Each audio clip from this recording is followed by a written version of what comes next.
Woo! All right. I'm Austin Murdock from Eastern Kentucky University, and I am a teak. I'm here today to talk to you about fraternity housing and the good and bad ideas of fraternity housing, and go ahead and get started. Fraternity housing can be a great asset to any chapter and help to enhance the fraternal experience. Having a house comes with great fun and responsibility. Among the responsibilities are insurance, general upkeep of the house, keep the house up to fire code, and periodic renovations. A well-run house is a great way for Greeks to learn the responsibilities of owning their own house, as well as a great way to bond with your brothers and sisters.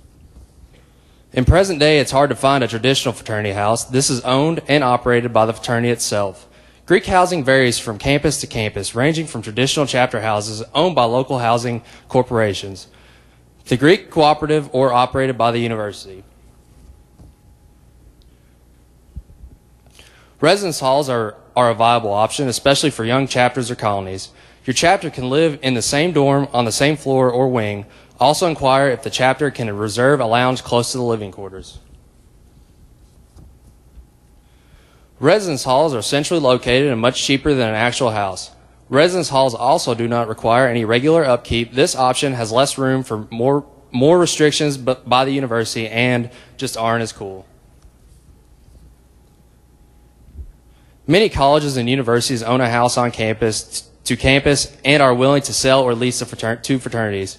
University houses have space for your chapter along with good meeting space and living space. The downside to university housing: your chapter doesn't own the house. The university or landlord sets the policies, and depending on the university, this could be an expensive option. Apartment buildings can be converted to Greek housing. However, you may find enough room for a common area or adequate meeting space. Apartment buildings are better than nothing and supply a nice living space. It's difficult to find this option and may lack a common area or adequate meeting space. Lodges provide an area for your chapter to meet and socialize, although this option does not supply adequate living space for your chapter. Lodges supply your chapter with a designated meeting space and a location for socialization.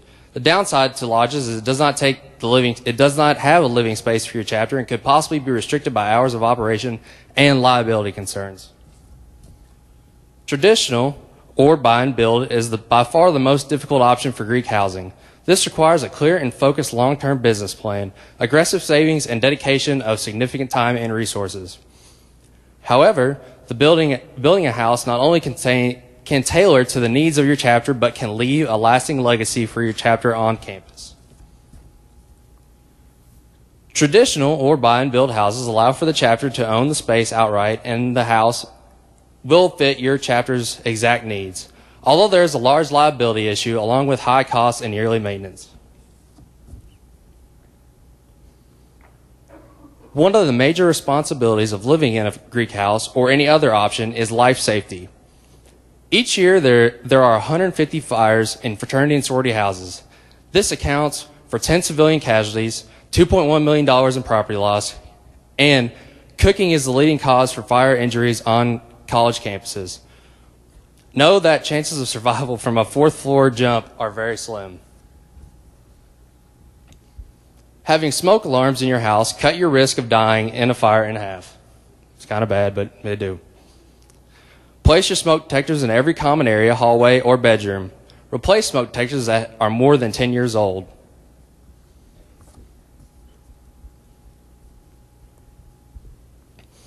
Educating your chapter on how to properly use fire extinguishers can diffuse hazardous situations and save lives.